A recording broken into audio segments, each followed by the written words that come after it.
Okay, in this part of the video, we continue the discussions on the energy balances. The development of distributed energy balance is similar to the distributed mass balance. However, since we are using a microscopic balances, different terms will occur, unlike the LAM models.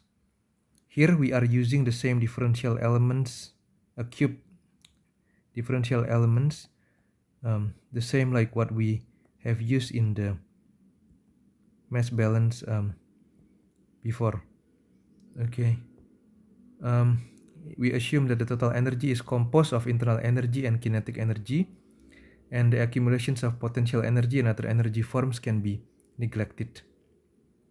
So let's deal with the first term again in here. This first term consists of this one plus this one. Okay, so I have 1 over S kilogram per meter cube, and then the internal energy joule per kilogram, and then multiplied by this term, the volume. So what I have in here is supposed to be joule per second, right? And then the second term in here with this one, okay, kilogram per meter cube.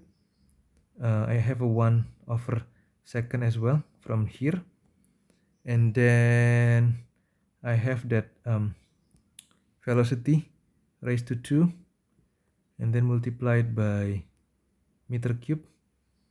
Okay, so this one will be this one, meter cube. So you have a kilogram meter square. This will be equal to joule. So as a result, you have joule per second.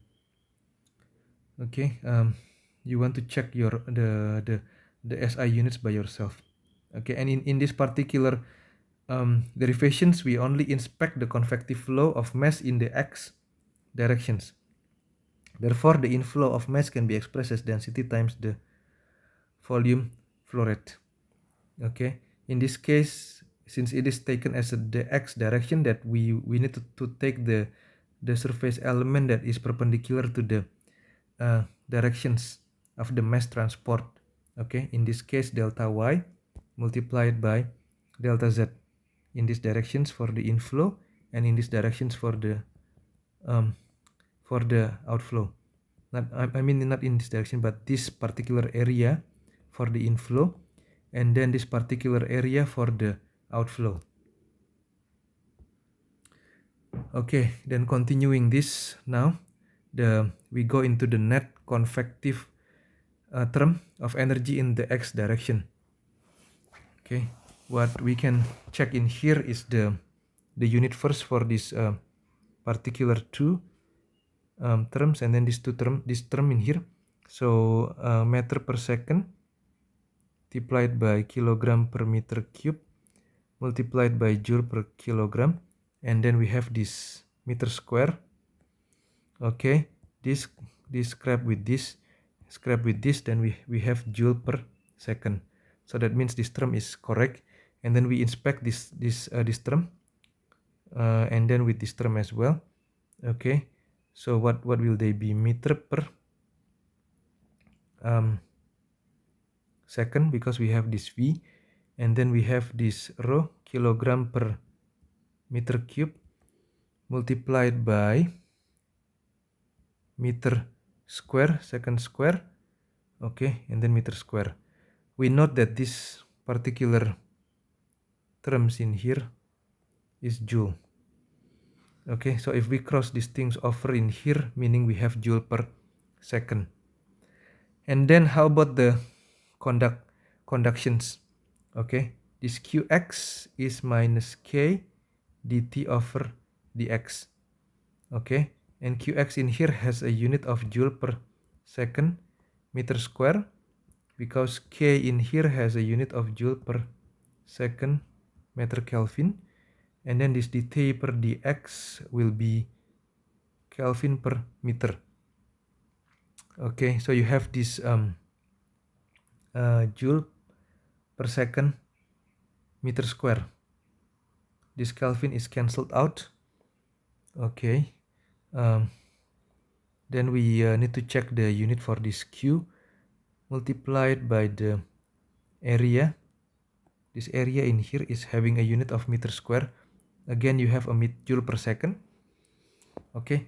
Then the net work done by the differential element against the surrounding, the net work against volume forces, and the net work against surface forces will be, let's check again the unit quickly in here. This will be kilogram per meter cube multiplied by the meter cube multiplied by meter per second and then multiplied by meter per second square. Okay, this one cancel with this one. Then you end up with these things again, kilogram multiplied by meter square second square, which is equivalent to joule. And then you have the second. Okay, so this one in here is equivalent to joule, and then you have second in the bottom. Okay, how about this term in here? This term in here will be pressure. Pressure is expressed in terms of the kilogram per meter second square multiplied by meter per second multiplied by meter square. Okay, so this one will be this, and then kilogram meter square divided by second square will be equivalent to joule. So you have joule per second. Okay, so that give you the hints. And then for this particular units in here, you have meter square, and then multiplied by this kilogram per meter second square multiplied by this velocity in here is meter per second.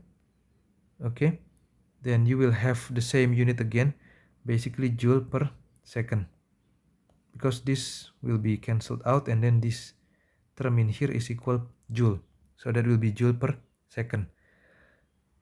Okay, then we continue those things, and then we put the respective term in the position and divide by this delta x, delta y, delta z, and take limit delta x approaching 0. We will have this general distributed energy balance in one space dimension. I give the detail of these derivations in week 7 additional materials, as you can show in here, because there is no space to put it in the slides. So basically you can inspect this term in here after the division, and then once you basically order everything and take the limit as delta x approaching 0, then you will get this term in here, which should be equal to the one shown in the slides. Okay, you want to check this this yourself, and then we go back again to here. Now we will inspect the example 1, energy balance for fluid with low velocity. Let's say we have a special case when we can neglect the change in the kinetic energy, and then also the gravity term in the x directions and the viscous work. Then the general energy balance that we derive in here can be, this one can be scrapped out, this one can be scrapped out. Okay, then we can the gravity term in the z direction, this one can be scrapped out as well.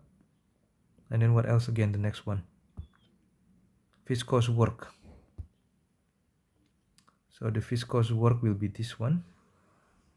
Okay, so what we can have is this these terms in here. Okay, then another example will be that particular expression that we derive in here can be simplified further. Okay, if we assume that the fluid is liquid with no pressure volume work, no PV work, the internal energy is almost similar to enthalpy, the velocity gradient is very small, there is no conduction, and the constant density, then we can change this U to H, for example. Okay, this U become H. Then continue and notice that we have a constant density that we can take out in here.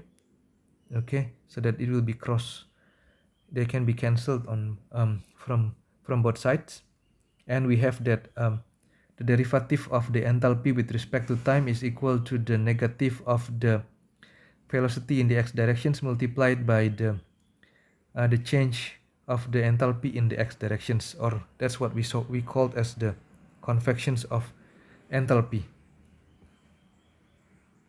Okay, the general equation can also be simplified. The one that was in here, that can be simplified further in the special case where the fluid is liquid with no pressure volume work. Okay, the internal energy is more or less equal to the enthalpy. Velocity gradient is very small and can be neglected, and there is no convections, only conductions, no viscous work, constant density, and then the conduction follow the Fourier's law, where the heat flux is proportional to the temperature gradient. Again, negative sign occurs again in here, basically saying that the directions of the heat flux is negative to the positive temperature gradient direction. Okay, if we do these things, we replace this u with h. Okay, and note that this rho is the constant density, and then we substitute the Fourier's law in here. Okay, this will be cancelled, negative negative, then we have this in here. These equations in here can be further simplified for small temperature changes, where we can express the enthalpy in terms of the constant heat capacity CPM multiplied by the temperature gradient. Okay, and CPM in here, if it is taken as a constant, it can be taken out of the derivative term, and then we have this change of the temperature with respect to time will be equal to this constant multiplied by the second order derivative of the temperature with respect to the x coordinate. Okay, so mathematically speaking, this equation is identical to the Fick's second law. However, this is a parabolic, it's normally called a parabolic partial differential equations or a heat equation.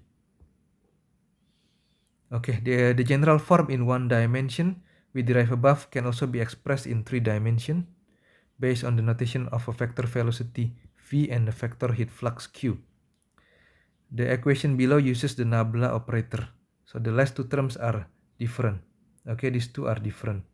The variable this is called stress tensor and is a matrix variable.